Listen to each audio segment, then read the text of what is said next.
नमस्कार दोस्तों, मेरा नाम विकास है और आप देख रहे हैं आपका अपना यूट्यूब चैनल एग्ज़ाम नीति। इस वीडियो में बात करेंगे आज के मोस्ट इम्पॉर्टेंट जीके सीरीज़ के बारे में। हमारे ये जीके सीरीज़ की वीडियो नंबर 7 है और इस वीडियो में हम लोग बात करेंगे मोस्ट इम्पॉर्टेंट जीएस के 25 क्वेश्चंस के बारे में। जैसा कि आपको पता है कि हमने एक सीरीज़ शुरू की है जिसमें हम लोग जीएस के बहुत से क्वेश्चन कवर करने वाले हैं।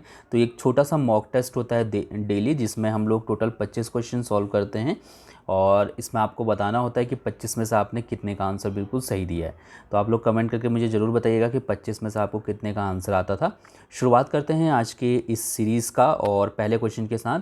अगर आपको ये वीडियो पसंद आती है तो इस वीडियो को लाइक ज़रूर करिएगा। हमारा जो पहला क्वेश्चन है, याद रखिएगा यहाँ पर जितने भी क्वेश्चन मैंने ले रखे हैं ये सभी क्वेश्चन एग्जाम में पूछे गए हैं, तो इसलिए आप अच्छे से इन क्वेश्चन को अटैम्प्ट करिए। क्वेश्चन है जिसमें हमें सुमेलित करना है, यानी कि मिलान करना है। एक तरफ कुछ पुरस्कार दिए गए हैं और दूसरी तरफ उनके क्षेत्र दिए गए हैं, यानी कि किन क्षेत्रों में ये पुरस्कार दिए जाते हैं। तो एक एक करके हम मिलान करते हैं और उसके बाद हम इनमें से सिलेक्ट करेंगे कि कौन सा हमारा सही हो जाएगा। तो सबसे पहले अगर हम बात करते हैं भटनागर पुरस्कार की, तो भटनागर पुरस्कार दिया जाता है विज्ञान के क्षेत्र में, यानी कि जो ई वाला है उसका हो जाएगा तीसरा। बीसी राय पुरस्कार की अगर हम बात करते हैं तो बीसी राय पुरस्कार औषधि से संबंधित है, औषधि मेडिसिन के क्षेत्र में ये दिया जाता है। यहाँ पर से जो बी वाला है वो आपका दूसरा हो जाएगा। दादा साहेब फाल्के पुरस्कार की बात करते हैं तो ये जाहिर सी बात है फिल्मी के क्षेत्र में दिया जाता है, यानी कि तीसरे का सी वाले का जो है ये आपका पहला हो जाएगा। और गंधर्व पुरस्कार की अगर हम बात करते हैं तो ये पुरस्कार दिया जाता है शास्त्रीय कला में, यानी कि डी वाले का जो है चौथा हो जाएगा। तो तीसरा, दूसरा, पहला, चौथा, ये यानी कि तीसरा, दूसरा, पहला, चौथा, तो ये वाला सही है यहाँ पर से। ठीक है, बताइएगा आपने इसका आंसर सही दिया था कि गलत दिया था। चलिए क्वेश्चन नंबर सेकंड, जिसमें हमें सुमेलित करना है। एक तरफ कुछ डे दिए गए हैं और दूसरी तरफ उनको कब मनाया जाता है, इस तरीके की कुछ चीज़ें दी गई हैं। तो कौन सा दिन कब मनाया जाता है हमें बेसिकली यहाँ से ये बताना है। तो सबसे पहले अगर हम 5 जून की बात करते हैं, 5 जून को क्या मनाया जाता है, तो 5 जून को हम मनाते हैं क्या चीज़, पर्यावरण दिवस। ई वाले का जो है दूसरा हो जाएगा। अगर हम 1 दिसंबर की बात करते हैं, 1 दिसंबर को हम लोग क्या मनाते हैं, तो सभी को पता होगा कि 1 दिसंबर को मनाया जाता है विश्व एड्स दिवस।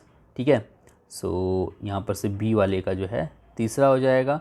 16 अक्टूबर की अगर हम बात करते हैं कि 16 अक्टूबर को क्या मनाया जाता है, तो 16 अक्टूबर को मनाया जाता है शिक्षा दिवस, यानी कि सी वाले का चौथा हो गया। और 5 सितंबर को क्या मनाते हैं, तो 5 सितंबर को हम लोग मनाते हैं खाद्य दिवस। 5 डी वाले का जो है वो पहला हो जाएगा, यानी कि दूसरा, तीसरा, चौथा, पहला, दूसरा, तीसरा, चौथा, पहला, ये वाला सही हो जाएगा। ओके, इसके बाद क्वेश्चन नंबर तीसरा है कि निम्नलिखित में से कौन सा सिंधु घाटी सभ्यता पर प्रकाश डालता है। सिंधु घाटी सभ्यता के बारे में आपको किन चीज़ों से जानकारी मिलती है। ठीक है, तो यहाँ पर अगर हम देखें तो सबसे पहले शिलालेख, तो सिंधु घाटी सभ्यता से कोई शिलालेख नहीं मिला है। कुछ चीज़ें जो मिली हैं तो वो पढ़ी नहीं जा सकी हैं अगर। ठीक है, अगर हम पुरातत्व संबंधित खुदाई देखें तो इसको थोड़ा सा होल्ड करते हैं, क्योंकि खुदाई मेन जो सिंधु घाटी सभ्यता का पता जो लगाया था वो खुदाई के द्वारा ही पता चला था। बर्तनों की मोहरों पर लिखावट, ये मैंने आपको जैसा कि बोला कि सिंधु घाटी सभ्यता के बारे में जो है जो लिखी हुई चीज़ें हैं उनके बारे में पढ़ा नहीं जा सका है। ठीक है, और धार्मिक ग्रंथ भी यहाँ पर से कोई ऐसा कुछ मिला नहीं है, और अगर मिला भी होगा तो जाहिर सी बात है उनको कि हम लोग लिपि नहीं जानते तो हम पढ़ नहीं सकें। तो यहाँ पर से जो सही हो जाएगा वो पुरातत्व संबंधित खुदाई हो जाएगा, क्योंकि हमको पुरातत्व संबंधित खुदाई के द्वारा ही सिंधु घाटी सभ्यता के बारे में पता चलता है। ठीक है, जो यहाँ पर खुदाई हुई उसी से हम जान पाते हैं कि यहाँ पर कैसी व्यवस्था रही हुई, क्योंकि यहाँ पर सुव्यवस्थित नगरीय व्यवस्था थी, नालियाँ बनी हुई थी, रास्ते जो सड़क बने हुए थे एक दूसरे को काटते थे जो समकोण पे। तो इस तरह की कई चीज़ें हमें यहाँ से मिलती हैं। तो सब चीज़ें जो है खुदाई के दरमियान जो चीज़ें मिली हैं उसी का विश्लेषण करने के बाद हमको पता चली हैं। क्वेश्चन नंबर चौथा है कि प्राचीन काल में आर्यों के जीविकोपार्जन का मुख्य साधन क्या था। आर्यों का जो मुख्य साधन था अपनी जो जीविका चलाने का, वो क्या था। तो आर्य लोगों का जो प्रमुख जो साधन था अपनी जीविका चलाने का, एक तो था कृषि और दूसरा था पशुपालन। ठीक है, एक तो था कृषि और दूसरा था पशुपालन। तो जाहिर सी बात है यहाँ पर हमें पशुपालन तो दिया नहीं है, तो इसलिए ई वाला सही हो जाएगा यहाँ पर। ठीक है, कृषि जो है वो प्रमुख जीविका साधन था आर्य लोगों का।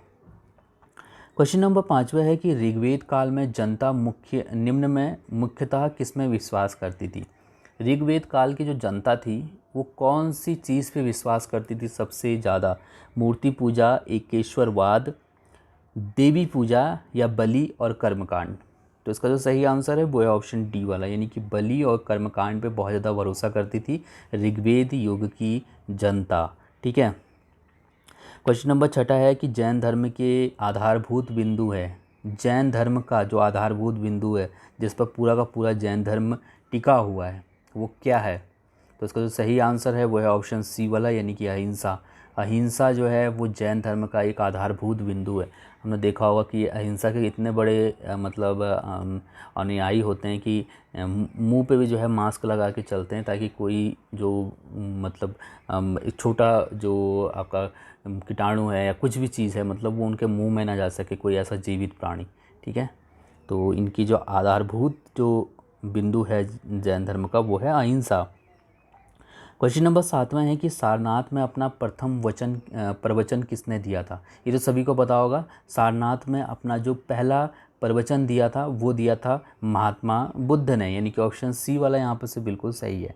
ठीक है। महात्मा बुद्ध का जन्म कहाँ हुआ था? तो महात्मा बुद्ध का जन्म हुआ था लुम्बिनी में। ठीक है। तो ये भी आपको यहाँ से ध्यान होना चाहिए क्योंकि पूछा जाता है। ठीक है। इसके बाद क्वेश्चन नंबर 8वां है कि तीर्थकर शब्द संबंधित है। ये तो सभी को पता होगा कौन से धर्म से जो है तीर्थकर शब्द जो है संबंधित है, बौद्ध, ईसाई, हिंदू या जैन? तो तीर्थकर शब्द जो है ये जैन धर्म से संबंधित है, यानी कि डी वाला बिल्कुल सही है। ठीक है। तो याद रखिएगा टोटल 24 तीर्थकर जो है हुए थे जैन धर्म में। ठीक है।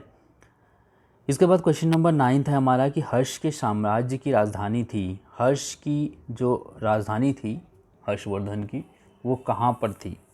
तो हर्षवर्धन की जो राजधानी थी वो थी कन्नौज, यानी कि ऑप्शन ए वाला यहाँ पर से सही हो जाएगा। ठीक है। लास्ट वीडियो में मैंने आपको बताया था अगर आपने इस सीरीज़ की और वीडियोस देखनी है तो आई बटन पे आपको लिंक मिल जाएगा, आप देख सकते हैं। काफ़ी इंपॉर्टेंट क्वेश्चन यहाँ पर करवाए जा रहे हैं आपको, तो आपके आने वाले एग्जाम्स के लिए काफ़ी ज़्यादा बेनिफिशियल होंगे ये क्वेश्चन। क्वेश्चन नंबर 10वां है कि कौन सा राजवंश हूणों के आक्रमण से अत्यंत विचलित हुआ? या आप सीधी भाषा में बोल सकते हैं कि हूणों ने सबसे ज़्यादा परेशान किस वंश को किया इनमें से? ठीक है। मौर्य, कुषाण, गुप्त या शुंग? तो सबसे ज़्यादा जो परेशान किया था मतलब अपने आक्रमणों से हूणों ने वो किया था गुप्त राजवंश को, यानी कि ऑप्शन सी वाला यहाँ पर से बिल्कुल सही हो जाएगा। इसके बाद क्वेश्चन नंबर 11वां है कि निम्न में से दक्षिण भारत का कौन सा राजवंश अपनी नौसैनिक शक्ति के लिए प्रसिद्ध था? अपनी नौसैनिक शक्ति के लिए प्रसिद्ध था दक्षिण भारत का कौन सा राजवंश? तो इसका जो सही आंसर हो जाएगा हमारा कौन सा है? Option A, B, C, D, G, option E वाला, यानी कि चोल जो है वो अपने शक्तिशाली नौसेना के लिए बहुत ज़्यादा फेमस थे। ठीक है, दक्षिण भारत की। इसके बाद क्वेश्चन नंबर 12वां है कि कोणार्क का सूर्य मंदिर किसने बनवाया था? कोणार्क का जो सूर्य मंदिर है वो किसने बनाया था? तो कोणार्क का सूर्य मंदिर बनवाया था नरसिंह देव वर्मन ने। ठीक है, नरसिंह देव वर्मन द्वितीय ने बनवाया था। 1230 से 1264 के आसपास जो है इस मंदिर का निर्माण करवाया गया था। ठीक है। इसके बाद बात करते हैं क्वेश्चन नंबर 13वें की कि खजुराहो मंदिर संबंधित है। खजुराहो का जो मंदिर है वो किस चीज़ से संबंधित है? खजुराहो का मंदिर। ठीक है, बौद्ध धर्म से, हिंदू धर्म से, हिंदू धर्म और जैन धर्म से, या फिर शिव जैन धर्म से? तो इसका जो सही आंसर है वो है ऑप्शन सी वाला, हिंदू धर्म और साथ ही साथ जैन धर्म से संबंधित है खजुराहो का मंदिर, और इसका जो निर्माण है वो चंदेल शासकों ने करवाया था। ठीक है। इसके बाद क्वेश्चन नंबर 14वां है हमारा कि टीपू सुल्तान की राजधानी थी। टीपू सुल्तान की राजधानी कहाँ पर थी? तो टीपू सुल्तान की राजधानी, आप लोग अपना answer A, B, C, D इस तरीके से लिख सकते हैं, पूरा लिखने की ज़रूरत नहीं है। श्रीरंगपट्टनम थी टीपू सुल्तान की राजधानी। ठीक है। टीपू सुल्तान जो है वो हैदर अली की मृत्यु के पश्चात जो है गद्दी पर बैठे थे। हैदर अली जो है टीपू सुल्तान के पिता थे। तो 1782 में जो है हैदर अली की मृत्यु के बाद टीपू सुल्तान गद्दी पर बैठे थे और उनकी जो राजधानी थी ये थी श्रीरंगपट्टनम। ठीक है, जिसको श्रीरंग भी बोला जाता था। क्वेश्चन नंबर 15वां है कि निम्न में से किसने भारत में अंग्रेज़ों का सर्वाधिक विरोध किया? इनमें से कौन है जिसने अंग्रेज़ों का सबसे ज़्यादा विरोध किया भारत में? तो इसका जो सही आंसर है वो है ऑप्शन ए वाला, यानी कि मराठों ने सबसे ज़्यादा विरोध किया था भारत में अंग्रेज़ों का। क्वेश्चन नंबर 16 है कि होम रूल आंदोलन किसने प्रारंभ किया? होम रूल आंदोलन ये किसके द्वारा प्रारंभ किया गया था? तो होम रूल आंदोलन जो है ये एनी बेसेंट के द्वारा शुरू किया गया था 1916 में। ठीक है, तो ये आपको यहाँ से ध्यान होना चाहिए। 1916 में होम रूल आंदोलन जो है वो एनी बेसेंट ने शुरू किया था। क्वेश्चन नंबर 17 है हमारा कि सर्वेंट ऑफ इंडिया सोसाइटी के संस्थापक कौन थे? सर्वेंट ऑफ इंडिया सोसाइटी के जो संस्थापक थे वो कौन थे? तो इसका जो सही आंसर है वो है ऑप्शन बी वाला, यानी कि गोपाल कृष्ण गोखले थे सर्वेंट ऑफ इंडिया सोसाइटी की स्थापना करने वाले। 1905 में जो है इन्होंने इसकी स्थापना की थी।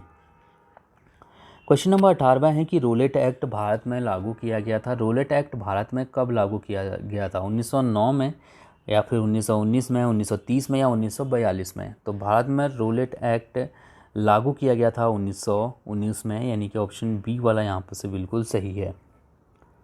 क्वेश्चन नंबर 19वां है कि पृथ्वी से सबसे नज़दीक ग्रह कौन सा है? पृथ्वी से सबसे नज़दीक जो ग्रह पड़ता है वो कौन सा है? मंगल, बुध, शुक्र या शनि? तो पृथ्वी के जो सबसे निकटतम जो ग्रह है वो है शुक्र, यानी कि ऑप्शन सी वाला बिल्कुल सही है। और शुक्र के बाद दूसरे नंबर पे आता है मंगल। ठीक है, इसके बाद क्वेश्चन नंबर 20वां है कि संसार का सबसे बड़ा द्वीप है। संसार का सबसे बड़ा द्वीप कौन सा है? संसार का सबसे बड़ा द्वीप कौन सा है? बोर्नियो, ग्रीनलैंड, मेडागास्कर या न्यू गिनी? तो संसार का सबसे बड़ा द्वीप है ग्रीनलैंड, यानी कि ऑप्शन बी वाला यहाँ पर से बिल्कुल सही है। ठीक है, आर्कटिक महासागर में स्थित है ग्रीनलैंड और ये संसार का सबसे बड़ा द्वीप है। क्वेश्चन नंबर 21वां है कि गोबी मरुस्थल स्थित है। गोबी मरुस्थल स्थित है, कहाँ पर स्थित है गोबी मरुस्थल? तो गोबी मरुस्थल जो है वो मंगोलिया में स्थित है, यानी कि सी वाला सही हो जाएगा। संसार का तीसरा सबसे बड़ा मरुस्थल है गोबी मरुस्थल, ठीक है, जो कि मंगोलिया में स्थित है। क्वेश्चन नंबर 22वां है हमारा कि सवाना घास का मैदान कहाँ है? सवाना घास का मैदान कहाँ है? सवाना घास का मैदान अफ्रीका में है, यानी कि ऑप्शन ई वाला बिल्कुल सही है। अफ्रीका में उष्ण कटिबंधीय वर्षावनों के चारों ओर विस्तृत है सवाना घास के मैदान। क्वेश्चन नंबर 23वां है कि झुकी लाट के लिए प्रसिद्ध पीसा स्थित है। जो पीसा की जो झुकी हुई मीनार है वो कहाँ पर स्थित है? कौन से देश में स्थित है पीसा की झुकी हुई मीनार? ये हमें यहाँ पर बताना है। पीसा की झुकी हुई मीनार स्थित है इटली में, यानी कि ऑप्शन सी वाला बिल्कुल सही है।